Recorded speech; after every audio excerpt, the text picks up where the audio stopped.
ঘূর্ণিঝড়ের সময় একটি দোয়া পরে আল্লাহর কাছে যা চাইবেন আল্লাহ আপনাকে তাই দান করে দেবে ইনশাআল্লাহ। আল্লাহর কসম করে বলছি, আল্লাহর কসম করে বলছি, আপনি যদি ঘূর্ণিঝড় বৃষ্টির সময় এই দোয়াটি রাসূলুল্লাহ শেখানো আমল করে আল্লাহর কাছে চাইতে পারেন, ঋণগ্রস্ত আছেন, সন্তান কথা শুনছে না, ভালোবাসার মানুষ আপনাকে ভুলে গিয়েছে, আপনার সংসারে শান্তি নাই, ইনকাম করেন এত লাখ টাকা কিন্তু কোনো আয় বরকত পাচ্ছেন না, ব্যবসায় লস, সব কিছুতে লস, আজকে আমলটি করেন ইনশাআল্লাহ আপনি ফলাফল পেয়ে যাবেন।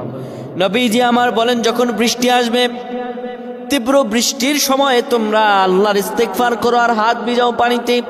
বৃষ্টির পানিতে হাত ভিজিয়ে আপনি পড়বেন আল্লাহুম্মা সাইয়্যিবান নাফিআ, আল্লাহুম্মা সাইয়্যিবান নাফিআ, আল্লাহুম্মা সাইয়্যিবান নাফিআ।